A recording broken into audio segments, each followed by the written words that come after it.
Let's face it, most of us are pretty average at the game. It's not like we can push every player we see in Arena Lobby and get away with it. Only the pros can do that. Instead, we need to pick and choose our fights when we have an advantage. By focusing on taking engagements where you have an edge, you can quickly up the rate in which you win your fights and your matches. What's going on, guys? I hope you're all having a wonderful day. It's Superman Dan, and in this video, I'll be going over everything you need to know about selecting engagements, when to take fights. The outcomes of most fights are usually decided on a few circumstances that exist before the fight even starts. Knowing these conditions can help you decide whether an engagement is worth taking or not. Depending on the stage of the match, situations can change, and so does the risk involved with taking fights. So we'll start off by first discussing early game scenarios and then work our way through to the end game. And before we hop right into that, you guys know the drill. Visit ProGuides.com for the best of the best coaches. We also added all new trending articles and VOD analysis videos, so don't hesitate, check that out. Hammer that like button and let's dive right in. Okay, let's start off with the early game.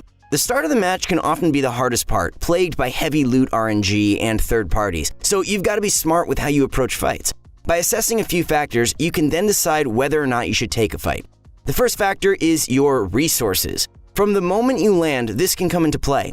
For instance, if you manage a great landing and can get a rifle before your opponents finish their drop, why not lay in a few rounds? You might pick up a kill. But beyond that point, as you open chests and loot up, you need to be paying attention to the loot differential. This is the difference between your loot and your opponent's. Obviously, you can't see exactly what everyone else has looted, but if you play the game enough, you can have a good idea just based on how quickly you're finishing your loadout. If you get a blue pump, some shields, and a TAC SMG in your first house, you can bet that your opponent next door hasn't found the same. And we all know how good those items are in a fight. But if you only get a gray AK and no shields, you should keep trying to loot, as I'm sure we all know, fighting wouldn't work out too well. The second thing you need to pay attention to is the safe zone location. This doesn't come into play right away, but once it's revealed, you should always check to see how far you need to run. This is especially important if you land on the edges of the map, since you'll probably need to run a longer distance. If the safe zone is really far away, sometimes you'll just be better off if you don't take any fights. You need to think about the long term for the match. Even if you do get a kill, dying to the storm because you rotated too late is a bad outcome. It's still definitely possible to play aggressively with a bad zone, but the time you have to engage shrinks rapidly as the storm approaches. Third, you need to always consider your positioning. Being able to strike from an unknown or advantageous position can instantly give you the upper hand in a fight. The best way to do this is by hiding behind natural cover. Rooftops are especially great for this since they give you the high ground advantage and a great view of the area. However, you need a really good awareness of your opponent's position. Otherwise, you'll just be wasting a bunch of time waiting for them to walk into your view that you could have spent looting and gathering materials. Lastly, the number of players in your landing spot makes a massive difference in how you approach fights. Third partying is huge at the start of the game. Players will immediately jump at any opportunity to get easy kills, and so being the first one to initiate a fight can often end in tragedy.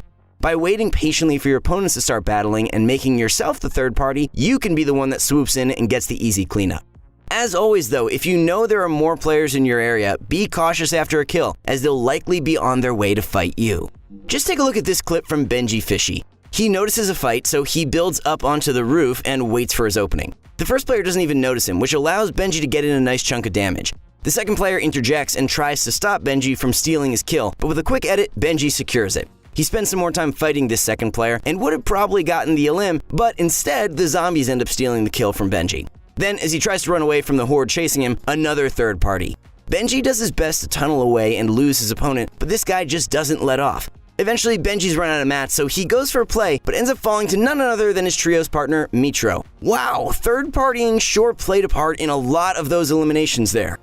So, to summarize, your resources, the safe zone location, positioning, and third-party potential are what you need to consider during the early game.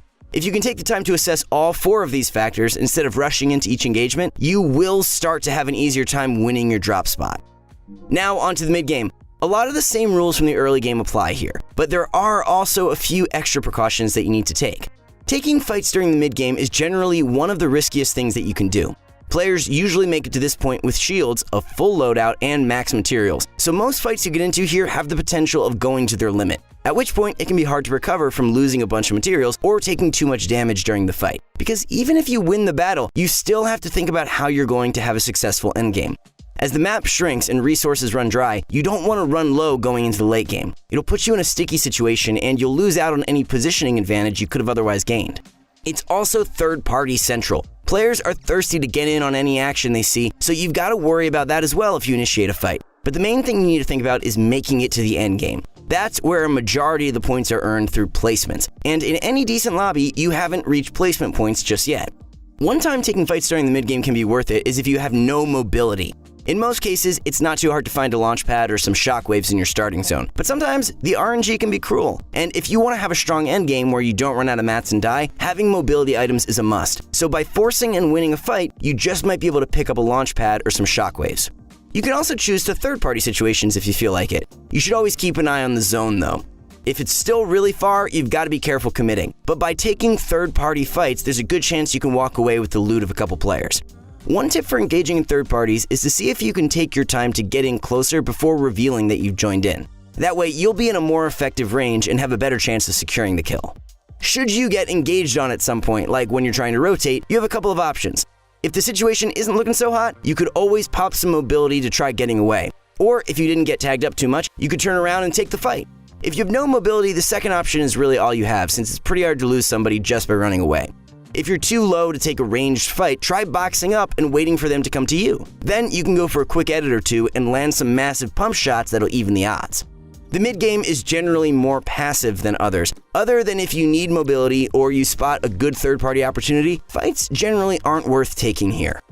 Lastly, we've reached the late game.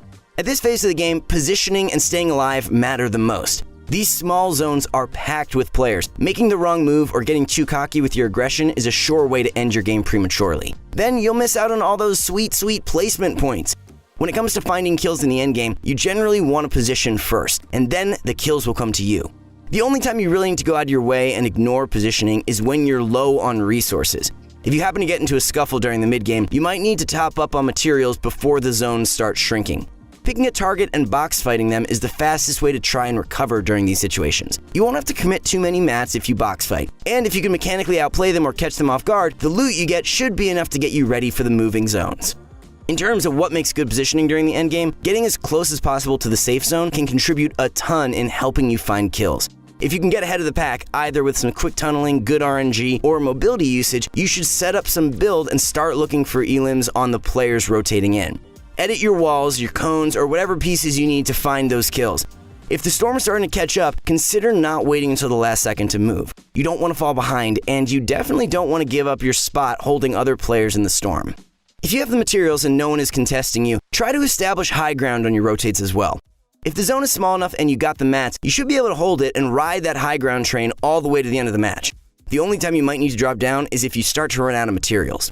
When you start running out of mats during the endgame, no matter what position you're playing, it's a good idea to force a kill if you can. You can box fight this, or just try to find an opening on an unsuspecting player.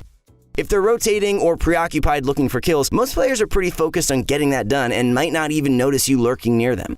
In this example played by Clicks, we can definitely see how impactful positioning near the safe zone can be during the endgame.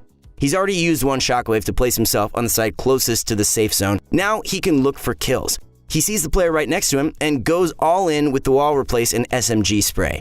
Before he even reloads his weapons, he shockwaves for a good position. Clicks knows it's crucial to get set up ahead of the herd so he can avoid getting held in the storm himself. Once he reloads his weapons, he looks towards the storm for more kills. Another wall replace and Clicks gets one more. Then he picks up the shockwave and uses it to position himself close to the safe zone again. This example is just to give you guys an idea of what we mean by positioning close to the safe zone. It's vital if you want to stay alive and be able to look for kills. The shockwaves helped out a ton, but that's exactly what they're best used for. Later on, he makes it a top 3, but ends up losing a fight to Booga. Guess it took one of the best players in the world to end Clicks' streak here. Okay guys, so to summarize everything, there's nothing wrong with taking fights during the early game. You just need to make sure that you're trying to take each fight with every edge you can get, whether that's a resource, positioning, or third-party advantage. The mid-game is a lot more risky to take fights on. You're close to the late game and you can't afford to put yourself in a shaky position right before it comes up. Avoid them if you can, but if you need mats or see a nice third-party opportunity, go for it. During the endgame, positioning is the top priority. If you can take and hold high ground with either advanced positioning or mobility items, try taking it. It's the best position you can be in, especially in team-based modes. If you can't hold high ground or don't want to commit to taking it, playing the mid or low ground is fine. Just focus on getting ahead of the pack so you can look for kills on players rotating in. Thanks for watching, guys. Be sure to like this video if you enjoyed it. It helps us a lot. Also, what do you guys look for before you take a fight? Put it in the comments, and it might just help the rest of the viewers out. All right, guys, if you want to follow me on social, you can find me at @DanielLammerman. And thanks so much for watching. See you guys later.